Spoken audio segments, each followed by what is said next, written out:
Hi friends, welcome to my channel. ಇನ್ನು ಇವತ್ತು ಬಂದು ಶನಿವಾರ. ಇನ್ನು ಶನಿವಾರದ ಲಾಗ್ ನಿಮ್ಮ ಹತ್ರ ಶೇರ್ ಮಾಡ್ಕೊಳ್ತಾ ಇದ್ದೀನಿ. ಇನ್ನು ಟೈಮ್ ಬಂದು 7 ಗಂಟೆ ಆಗುತ್ತೆ ನಾನು ವೀಡಿಯೋ ಸ್ಟಾರ್ಟ್ ಮಾಡಬೇಕಾದ್ರೆ. ಇನ್ನು ನಾನು ಬಂದು 5:45ಗೆ ಎದ್ದಿದ್ದೆ. ಎದ್ಬಿಟ್ಟು ಇನ್ನು ಕೆಲಸಗಳೆಲ್ಲ ನೋಡಿಕೊಂಡು ಟೀ ಕೂಡ ಮಾಡ್ಕೊಂಡು ಕುಡಿದು ಇನ್ನು ನಮ್ಮ ಗುಂಡೆ ಎದ್ದಿರಲಿಲ್ಲ, ಚೆನ್ನಾಗಿ ಮಲ್ಕೊಂಡಿದ್ದ. ಬಿಡು ಮಲ್ಕೊಳ್ಳಿ ಅಂತ ಹೇಳ್ಬಿಟ್ಟು ಇನ್ನು ಸುಮ್ಮನೆ ಇದ್ದೆ. ಅವನು ಮಲ್ಗೋವರೆಗೂ ವೆಯ್ಟ್ ಮಾಡ್ತಾಯಿದ್ದೆ, ಅಡುಗೆ ಮಾಡೋಣ ಅಂತಂತೇಳ್ಬಿಟ್ಟು. ಅವನು ಎದ್ಮೇಲೆ ಮಾಡೋಣ ಅಂತೇಳ್ಬಿಟ್ಟು ಇನ್ನು ಸುಮ್ಮನೆ ಕೂತ್ಕೊಂಡ್ಬಿಟ್ಟನ ಪಕ್ಕದಲ್ಲಿ. ನಾನು ಯಾವಾಗಲೂ ಅಷ್ಟೇ, ಯಾವಾಗನ್ನ ಪಕ್ಕದಲ್ಲಿದ್ದರೆ ಮಾತ್ರ ನನ್ನ ಮುಖ ನೋಡಿದ ತಕ್ಷಣವೇ ಅವನು ಎದ್ಬಿಟ್ಟು ಸ್ಮೈಲ್ ಕೊಟ್ಬಿಡ್ತಾನೆ. ನಾನು ಹೊರಗಡೆ ಏನಾದರೂ ಕೆಲಸ ಮಾಡ್ತಿದ್ದೀನಿ, ಪಾತ್ರೆ ಏನಾದರೂ ಇದ್ದರೆ ತೊಳಿತಾ ಇರ್ತೀನಲ್ಲ ಬೆಳಗ್ಗೆ ಟೈಮು, ಆವಾಗ ಎದ್ರಂತೂ ಸುಮ್ಮನೆ ಹತ್ಕೊಂಡು ಬಂದುಬಿಡ್ತಾನೆ. ಮಕ್ಕಳೇನೇ ಹೇಳಿ ಬೆಳಗ್ಗೆ ಟೈಮ್ ಅಂತೂ ಎದ್ದ ತಕ್ಷಣ ಎಷ್ಟು ಚೆನ್ನಾಗಿ ಕಾಣಿಸ್ತಾ ಇರ್ತಾರಲ್ವ, ತುಂಬ ಕ್ಯೂಟಾಗಿ ಕಾಣಿಸ್ತಾ ಇರ್ತಾರೆ. ನಮ್ಮ ಗುಂಡನೂ ಅಷ್ಟೇ, ಅವ್ನು ಎದ್ದ ತಕ್ಷಣವೇ ತುಂಬ ಚೆನ್ನಾಗಿ ಕಾಣಿಸ್ತಾ ಇರ್ತಾನೆ. ಅದೇ ಒಂಥರ ಮುದ್ದು ನನಗೆ. ಇನ್ನು ಅವನು ಎತ್ಕೊಂಡು ಸ್ವಲ್ಪ ಸುಧಾರಿಸಿ ಮತ್ತು ಒಂದು ಸ್ವಲ್ಪ ತೊಡೆ ಮೇಲೆ ಕೂತ್ಕೊಂಡು ಸಮಾಧಾನ ಮಾಡಿ ಆಮೇಲೆ ಕೆಲಸ ಸ್ಟಾರ್ಟ್ ಮಾಡ್ತೀನಿ. ಅಲ್ಲಿವರೆಗೂ ಮಾಡೋಕ್ಕೆ ಹೋಗೋದಿಲ್ಲ ಒಂದೊಂದು ಸರಿ ಅಂತ. ನಾನು ಎಲ್ಲ ಮಕ್ಕಳು ಅಷ್ಟೇ, ಮಲ್ಕೊಂಡು ಎದ್ದಾಗಂತೂ ಅವರೊಂಥರ ರೂಪನೇ ಚೇಂಜ್ ಆಗಿರುತ್ತೆ, ಅಷ್ಟು ಚೆನ್ನಾಗಿ ಕಾಣಿಸ್ತಾ ಇರ್ತಾರೆ. ಮತ್ತು ನಮ್ಮ ದೃಷ್ಟಿನೇ ಆಗಿಬಿಡುತ್ತೆ ಅಂತಲೇ ಹೇಳ್ಬೋದು ಮಕ್ಕಳಿಗೆ. ಇನ್ನು ನಮ್ಮ ತಂಗಿ ಮಕ್ಕಳಿದ್ರಂತೂ ಏನಾದರೂ ಇವ್ನು ಸ್ವಲ್ಪ ಲೇಟ್ ಆಗಿಬಿಡ್ತು ಎದ್ದೇಳೋದಂತಂದರೆ ಅವರು ಐಡಿಯಾ ಮಾಡಿಬಿಡ್ತಾರೆ. ಜೋರಾಗಿ ಮಾತಾಡೋದು, ಇಲ್ಲ ಏನಾದರೂ ಸ್ವಲ್ಪ ಜೋರಾಗಿ ಹಾಡು ಹೇಳೋದು, ಆ ಥರ ಎಲ್ಲ ಮಾಡ್ತಾಯಿರ್ತಾರೆ. ಫಸ್ಟ್ ಏನಾದರೂ ಮಾಡಿ ಇವನು ಎಬ್ಬರಿಸ್ಬಿಡ್ಬೇಕು, ಆಟ ಆಡಬೇಕು ಅನ್ನೋ ಒಂದಿದು.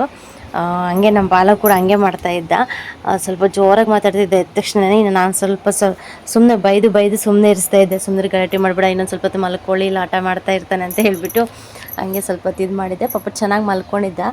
ಇನ್ನು ಮಲ್ಕೊಂಡು ಇನ್ನು ಎದ್ದ ತಕ್ಷಣವೇ ನಾನು ನೋಡಿದ್ನಲ್ವ, ಇನ್ನು ನಾನು ನೋಡಿದ ತಕ್ಷಣವೇ ಪಾಪ ನಕ್ಕಂತ ಎದ್ಬಿಟ್ಟ. ಒಂಥರ ಖುಷಿ ಆಯಿತು ನನಗೆ. ಇನ್ನು ಅವನಷ್ಟು ಅವನೇ ಬಲಗಡೆಗೆ ಎದ್ದೇಳ್ತಾನೆ.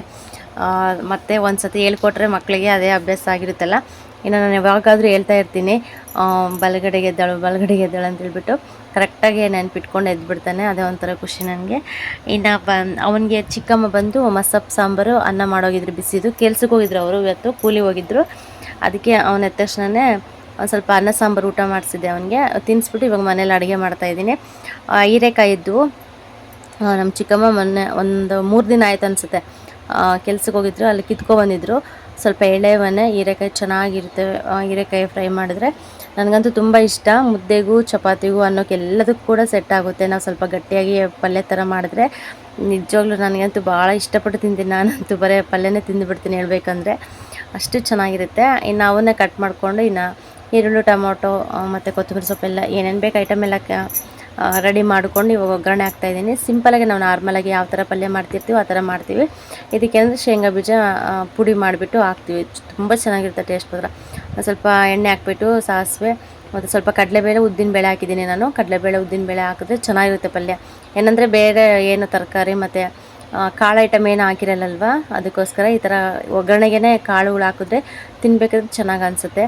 ಆಮೇಲೆ ಸ್ವಲ್ಪ ಈರುಳ್ಳಿ ಮತ್ತು ಕರಿಬೇವು, ಟೊಮೊಟೊ ಎಲ್ಲ ಕೂಡ ಸ್ವಲ್ಪ ಹಾಕ್ಕೊಂಡು ಚೆನ್ನಾಗಿ ಫ್ರೈ ಮಾಡ್ಕೊಂಡ್ಬಿಟ್ಟು ಇನ್ನು ಸ್ವಲ್ಪ ಉಪ್ಪೆಲ್ಲ ನೋಡ್ಕೊಂಡು ಹಾಕ್ಕೋಬೇಕು, ಚೆನ್ನಾಗಿರುತ್ತೆ. ಇನ್ನು ನಾವು ಕಟ್ ಮಾಡಿಕೊಂಡು ಎಲ್ಲ ಸ್ವಲ್ಪ ನೀರಲ್ಲಿ ಬಿಟ್ಟಿದೆ, ಸ್ವಲ್ಪ ಎಲ್ಲ ನೀಟಾಗಿದೆ ಆಗಲಿ ಅಂತ ಹೇಳ್ಬಿಟ್ಟು. ಇನ್ನು ಬೇಗನೆ ಫ್ರೈ ಆಗುತ್ತೆ, ಇದೇನು ಜಾಸ್ತಿ ಹೊತ್ತು ಕೂಡ ಇಡ್ಸಲ್ಲ, ಸಿಂಪಲಾಗೆ ಮಾಡ್ಕೊಬೋದು. ಇನ್ನು ನಾನು ಅದೆಲ್ಲ ಕಟ್ ಮಾಡ್ಕೊಳ್ಳೋಷ್ಟೊತ್ತಿಗೆ ಅನ್ನ ಆಗುತ್ತೆ ಅಂತ ಹೇಳ್ಬಿಟ್ಟು ಇನ್ನು ಕುಕ್ಕರ್ಗೆ ಅನ್ನ ಕೂಡ ಇಟ್ಟಿದ್ದೆ, ಅನ್ನ ಕೂಡ ಆಗಿತ್ತು. ಇನ್ನು ನಾನು ಬಂದು ಸ್ವಲ್ಪ ಶೇಂಗಾ ಬೀಜಕ್ಕೆ ಸ್ವಲ್ಪ ಉಪ್ಪು ಮತ್ತು ಖಾರದ ಪುಡಿ, ಸ್ವಲ್ಪ ಸಾಂಬಾರದ ಪುಡಿ, ಸ್ವಲ್ಪ ಅರಿಶಿನ ಪುಡಿ ಇಷ್ಟೇ ಹಾಕಿದ್ದು. ಇಷ್ಟು ಹಾಕ್ಕೊಂಡು ಚೆನ್ನಾಗಿ ರುಬ್ಬಿಟ್ಕೊಂಡಿದ್ದೆ. ಅಂದರೆ ಸ್ವಲ್ಪ ಬೆಳ್ಳುಳ್ಳಿ ಕೂಡ ಹಾಕಿದ್ದೆ. ಬೆಳ್ಳುಳ್ಳಿ ಎಲ್ಲ ಹಾಕ್ಬಿಟ್ಟು ಸ್ವಲ್ಪ ಚೆನ್ನಾಗಿ ರುಬ್ಕೊಂಡು ನೀಟಾಗಿ ಸೈಡ್ಗೆ ಇಟ್ಕೊಬಿಟ್ಟು ಇವಾಗೆಲ್ಲ ಸ್ವಲ್ಪ ಒಗ್ಗರಣೆ ಅದೆಲ್ಲ ಸ್ವಲ್ಪ ಚೆನ್ನಾಗಿ ಫ್ರೈ ಆದಮೇಲೆ ಲಾಸ್ಟಿಗೆ ನಾವು ರುಬ್ಬಿಟ್ಕೊಂಡಿರ್ತೀವಲ್ವ ಶೇಂಗಾ ಪುಡಿನ ಹಾಕಬೇಕು. ಹಾಕ್ಬಿಟ್ಟು ಸ್ವಲ್ಪ ಎಷ್ಟು ಬೇಕಷ್ಟು ನೀರು ಹಾಕ್ಕೋಬೇಕು. ನಾವು ಪಲ್ಯ ಫ್ರೈ ಅಂದರೆ ಸ್ವಲ್ಪ ಗಟ್ಟಿಗೆ ಮಾಡಬೇಕಲ್ಲ, ಅದಕ್ಕೋಸ್ಕರ ಒಂದು ಸ್ವಲ್ಪ ನೀರು ಹಾಕ್ಕೊಂಡ್ರೆ ಜಾಸ್ತಿ ಹಾಕ್ಕೊಳ್ಳಲ್ಲ. ಇನ್ನು ಆಲ್ಮೋಸ್ಟ್ ಇದು ಹೀರೆಕಾಯಿ ಸ್ವಲ್ಪ ಚೆನ್ನಾಗೇ ಸ್ಮೂತ್ ಇರುತ್ತಲ್ಲ, ಬೇಗನೆ ಬೇಯುತ್ತದೆ. ಏನು ಜಾಸ್ತಿ ಹೊತ್ತು ಬೇಯಿಸೋದು ಕೂಡ ಬೇಕಿಲ್ಲ. ಇನ್ನು ಎಣ್ಣೆಲೆ ಎಲ್ಲ ಸ್ವಲ್ಪ ಚೆನ್ನಾಗಿ ಫ್ರೈ ಮಾಡಿರ್ತೀವಲ್ಲ, ಅದರಲ್ಲೇ 3/4% ಎಲ್ಲ ಚೆನ್ನಾಗಿ ಬೆಂದಿರುತ್ತೆ. ಇನ್ನು ಇದು ಖಾರದ ಪುಡಿ ಹಾಕಿರ್ತೀವಲ್ವ, ಅಂದರೆ ಶೇಂಗಾ ಪುಡಿ ಹಾಕಿದ್ಮೇಲೆ ಸ್ವಲ್ಪ ನೀರು ಹಾಕ್ಬಿಟ್ಟು ಎಷ್ಟು ಬೇಕಷ್ಟು ಒಂದು 1-2 ನಿಮಿಷ ಹಿಂಗೆ ಕುದಿಯಕ್ಕೆ ಬಿಟ್ಬಿಡ್ಬೇಕಷ್ಟೇ. ಸ್ವಲ್ಪ ಎಲ್ಲ ನೀರೆಲ್ಲ ಹಿಡೀಲಿ ಅದಕ್ಕಂತ ಹೇಳ್ಬಿಟ್ಟು ಚೆನ್ನಾಗಿ ಕುದಿಸ್ಬಿಟ್ಟು ಇನ್ನು ಲಾಸ್ಟಲ್ಲಿ ಕೊತ್ತಂಬರಿ ಸೊಪ್ಪು ಇದ್ದರೆ ಕೊತ್ತಂಬರಿ ಸೊಪ್ಪು ಹಾಕೊಂಬಿಟ್ಟು ಸ್ವಲ್ಪ ಚೆನ್ನಾಗಿ ಮಿಕ್ಸ್ ಮಾಡಿ ಪ್ಲೇಟ್ ಮುಚ್ಚಿಟ್ರೆ ಚೆನ್ನಾಗಿರುತ್ತೆ ಪಲ್ಯ. ತುಂಬ ಇಷ್ಟ. ನಮ್ಮ ಗುಂಡ ಕೂಡ ಚೆನ್ನಾಗಿ ಊಟ ಮಾಡ್ತಾನೆ. ನಮ್ಮ ಅಣ್ಣವ್ರಿಗೂ ಅವ್ರಿಗೆಲ್ಲ ಕೂಡ ಹೀರೆಕಾಯಿ ಫ್ರೈ ಮಾಡಿದ್ರೆ ಚೆನ್ನಾಗಿರುತ್ತೆ, ಅವರು ಕೂಡ ಇಸ್ಕೊಂಡು ತಿಂತಾಯಿರ್ತಾರೆ. ಒಂಥರ ಏನೋ ಖುಷಿ. ಇನ್ನು ಅನ್ನ ಕೂಡ ಆಗಿತ್ತು, ಬಿಸಿ ಅನ್ನ. ಇನ್ನು ಊಟ ಎಲ್ಲ ಆಯಿತು. ಇನ್ನು ಊಟ ಎಲ್ಲ ಆದಮೇಲೆ ಮತ್ತೆ ಇನ್ನೊಂದು ಸತಿ ಟೀ ಮಾಡ್ಕೊಂಡು ಕುಡಿದ್ಬಿಟ್ಟು ಇಲ್ಲಿ ನಮ್ಮ ಅಣ್ಣ ಮತ್ತು ನಮ್ಮ ಮಾವ ಇಬ್ಬರು ಚಿಕ್ಕಪ್ಪ ಕೂಡ ಇದ್ದರು. ಇನ್ನು ಚಪ್ರ ಇವತ್ತು ಹಾಕೋಣ ಅಂತ ಹೇಳ್ಬಿಟ್ಟು ಎಲ್ಲ ಕೂಡ ರೆಡಿ ಮಾಡ್ಕೊತಾ ಇದ್ದಾರೆ. ರೆಡಿ ಮಾಡಿಕೊಂಡ್ರು ಫುಲ್ ಇವತ್ತು ಗರಿ ಎಲ್ಲ ಹಾಕ್ಬಿಡ್ಬೇಕು ಅಂತ ಏನೇನೋ ಅಂದ್ಕೊಂಡ್ರು. ಬಟ್ ಇವತ್ತು ಕೆಲಸ ಆಗಲಿಲ್ಲ. ಇನ್ನು ಗೂಟ ಎಲ್ಲ ಹಳೆಯ ಗೂಟ ಎಲ್ಲ ಕೂಡ ಎಲ್ಲ ಮುರಿದು ಹೋಗ್ಬಿಟ್ಟಿದ್ವು. ಅದೆಲ್ಲ ಸ್ವಲ್ಪ ರೆಡಿ ಮಾಡೋಷ್ಟೊತ್ತಿಗೆ ಸಂಜೆ ಆಗಿಬಿಡ್ತು. ಮತ್ತು ಬೇರೆ ಗೂಟ ತರೋದು, ಅದಕ್ಕೆ ಹಾಕೋದು, ಮತ್ತು ಮೇಲ್ಗಡೆಯಿಂದ ಎಲ್ಲ ಗರಿಯೆಲ್ಲ ಫುಲ್ಲು ಇದಾಗಿಬಿಟ್ಟಿದ್ದು ಕಪ್ಪಗಾಗಿ. ಸುಮ್ಮನೆ ಹೆಂಗೆ ಮುಟ್ಟಂಗಿಲ್ಲ, ಹಂಗೆಲ್ಲ ಕೂಡ ಬೀಳ್ತಾಯಿತ್ತು ಗರಿನೇ. ಇಲ್ವೇನೋ ಚಪ್ರದಲ್ಲಿ ಅನ್ನೋ ಒಂದು ಇದು ಬಂದುಬಿಟ್ಟಿತ್ತು ಆ ಕಡೆ ಸೈಡು. ನಾವಿರೋ ಸೈಡ್ ಅಂತೂ ಕಿತ್ತಿರಲಿಲ್ಲ, ಆ ಕಡೆ ಸೈಡ್ ಮಾತ್ರ ಸ್ವಲ್ಪ ಜಗ್ಬಿಟ್ಟಿತ್ತು ಒಂದೇ ಕಡೆನೇ. ಆ ಗೂಟ ಎಲ್ಲ ಮುರಿದು ಹೋಗೋ ಥರ ಆಗಿಬಿಟ್ಟಿತ್ತು. ಇನ್ನು ಅದಕ್ಕೋಸ್ಕರ ಅದನ್ನೆಲ್ಲ ಸ್ವಲ್ಪ ರೆಡಿ ಮಾಡ್ಕೊತಿದ್ದಾರೆ ನೀಟಾಗಿ. ಅದೆಲ್ಲ ತೆಗೆದುಬಿಟ್ಟು ಆಮೇಲೆ ಗೂಟ ಎಲ್ಲ ಹಾಕಿ ನೀಟಾಗಿ ಓದಿಸೋಣ ಅಂತ ಹೇಳಿ. ಇನ್ನು ಗರಿ ಕೊಡೋದಕ್ಕೆ ಏನಿಲ್ಲ ಅಂದರೆ ಒಂದಿಬ್ಬರು ಬೇಕಾಗುತ್ತೆ. ಒಂದಿಬ್ಬರು ಕೆಳಗಡೆ ಬೇಗ ಬೇಗ ಗರಿ ತಂದು ಕೊಟ್ಟರೆ ಮೇಲ್ಗಡೆ ಒಂದಿಬ್ಬರು ಒದಿಸ್ಕೊಬಂದುಬಿಡ್ತಾರೆ. ಮತ್ತು ತಾಟ್ಪಲ್ಲೆಲ್ಲ ಹಾಕ್ಬಿಟ್ಟು ಅದಕ್ಕೆ ಹಗ್ಗ ಬೇಕಂದ್ರೆ ಹಗ್ಗ, ಮತ್ತು ಇದು ವೈರು ಇರುತ್ತಲ್ಲ, ವೈರು ತಂತಿ ಏನು ಬೇಕೋ ಅದು ಎಲ್ಲ ಸ್ವಲ್ಪ ಬಿಗಿಯಾಗಿ ಇಟ್ಕೊಳ್ಳೋದಕ್ಕೆ ಸ್ವಲ್ಪ ಸಪೋರ್ಟ್ ಬೇಕಾಗುತ್ತೆ. ಒಂದು 2-3 ಜನ ಇದ್ರಂತೂ ಬೇಗನೆ ಕೆಲಸ ಆಗುತ್ತೆ. ಅದಕ್ಕೆ ಯಾರು ಇರಲಿಲ್ಲ ಇನ್ನು ಗರಿ ಕೊಡೋದಕ್ಕೆ. ಇನ್ನು ಅದಕ್ಕೆ ಅಲ್ಲಿಗೆ ಸ್ಟಾಪ್ ಮಾಡಿದ್ರು. ಇನ್ನು ಒಂದು ಗೂಟ ಎಲ್ಲ ತೊಗೊಂಬಂದ್ಬಿಟ್ಟು ಇನ್ನು ಹಾಕ್ಬಿಟ್ಟು ಇನ್ನು ಬೆಳಗ್ಗೆ ಎದ್ದ ತಕ್ಷಣ ಸ್ವಲ್ಪ ಬೇಗ ಎದ್ಬಿಟ್ಟು ಇಟ್ಕೊಳ್ಳೋಣ, ಒಂದು 9 ಗಂಟೆ 10 ಗಂಟೆ ಅಷ್ಟೊತ್ತಿಗೆಲ್ಲ ಮುಗಿಸ್ಬಿಡೋಣ ಅಂತ ಹೇಳಿ ಇನ್ನು ಅಷ್ಟಕ್ಕೆ ಸ್ಟಾಪ್ ಮಾಡಿದ್ರು. ಇನ್ನು ನೋಡ್ತಾ ಇರ್ಬೋದು ಎಷ್ಟೊಂದು ಗರಿ ಎಲ್ಲ ವೇಸ್ಟು. ಇದೆಲ್ಲ ವೇಸ್ಟ್ ಅಂತಲೇ ಹೇಳ್ಬೋದು. ಇನ್ನು ಅಷ್ಟೇ ಒಂದು 2-3 ವರ್ಷ, 1 ವರ್ಷ 2 ವರ್ಷಕ್ಕೆ ಚೇಂಜ್ ಮಾಡ್ತಾನೆ ಇರಬೇಕು ಚಪ್ರ, ಇಲ್ಲಾಂದರೆ ನೋಡೋದಕ್ಕೂ ಕೂಡ ಆಗಲ್ಲ. ಅಷ್ಟು ಬಿಸಿಲಿಗೆ ಮತ್ತು ಮಳೆಗೆಲ್ಲ ಸ್ವಲ್ಪ ಗರಿ ಎಲ್ಲ ಕೊಳ್ತೋಗೋದು, ಎಲ್ಲ ಪುಡಿ ಆಗೋದು ಆ ಥರ ಎಲ್ಲ ಆಗ್ತಾ ಇರುತ್ತೆ. ಅದೆಲ್ಲ ಕಾಮನ್ನು.